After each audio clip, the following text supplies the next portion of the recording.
Hey guys, today I'm going to show you how to replace your SPC upper control arm ball joints on your Toyota Tacoma. Let's get this thing started. Here's the upper control arm, guys. See that? Another angle. Here's the driver's side that I actually just finished replacing for comparison. Definitely tight.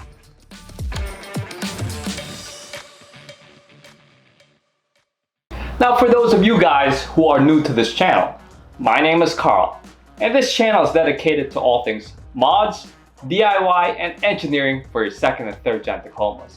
So make sure you smash that like and subscribe button already. Do it now, guys. Come on, do it. Lay it on right here, do it. Do it. We have a bunch of new products at the store, so make sure you check them out. Link in the description below. We'll start with the removal by taking off this cotter pin. Alright, next we can brush this off with a wire brush, and we'll hit it with some liquid wrench. We'll take our 22mm socket and undo this nut.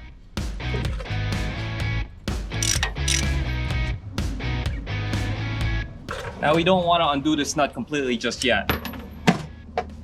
We want to be able to separate that ball joint from the spindle. So start with hammering the side.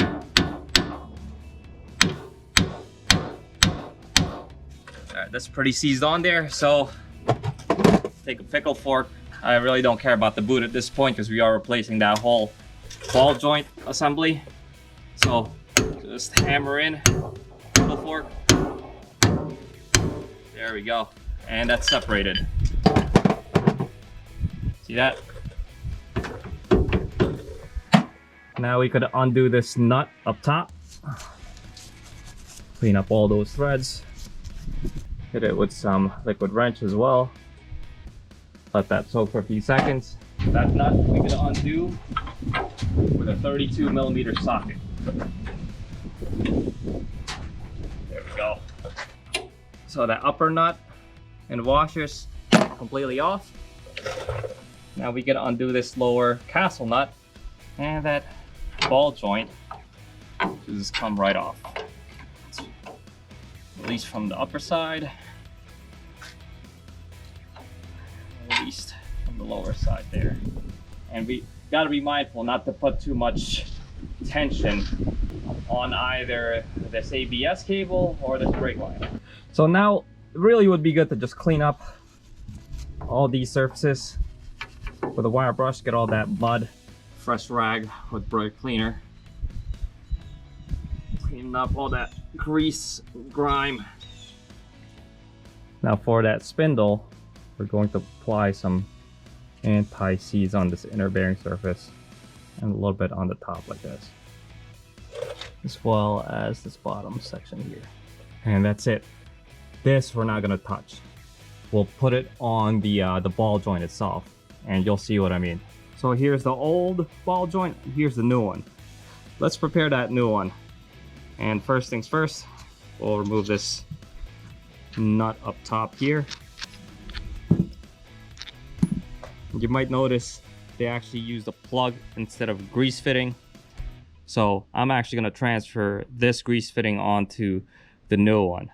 According to this manual here, they said that this 25002 are sealed and fully greased, no additional maintenance required.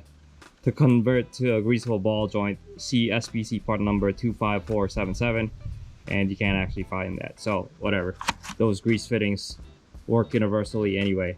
We'll want to match the orientation of this this rectangular plate. As you can see, I have this vertical and relative to the camera like that. And that's basically what we want. To prepare the surfaces of this ball joint assembly, I'm going to use anti-seize on the one side.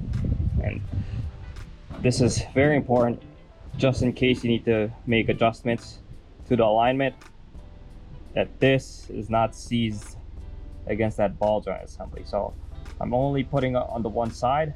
That side is face downwards on there like that. Now we can put more anti-seize on the lower side here, the ball joint. It at least prevents the future maintenance from getting too seized up. As you can see, it wasn't too bad with that pickle fork. Because I've fought the OEM ones before, and that was a big pain. For further preparation, I'm going to be using this red Loctite. This prevents the SPC from basically slipping if you're doing some harder wheeling. And we'll also put red Loctite on the one side of the washer like that. You can apply some anti-seize on this upper thread here. It looks like this cable is getting in the way in terms of trying to flex that upper. So we'll remove this bracket from the upper control arm. And you could probably take this off if you can't remove that ball joint. So now we can start with this upper section of the ball joint. Put it right there. And this is the washer with the red Loctite on the bottom. I'll stick it so that the bottom is what's oriented to the upper control arm. We'll put the nut up top. Then we can put this lower portion in, just like that. We'll put this nut, this castle nut in, just like that. And we'll just snug everything down by hand for now. That's a 32mm socket. So snug down.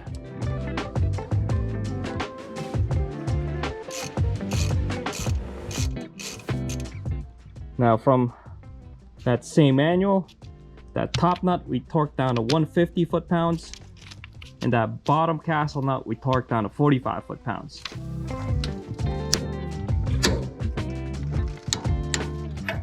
Now let's get that cotter pin in there. Now let's remove that plug using a 5mm hex. There we go.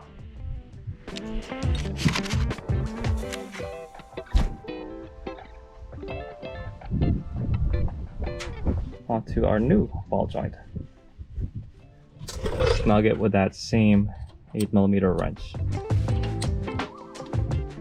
Now to wrap up this video, guys, I'll have all the links for the parts and the tools that I used.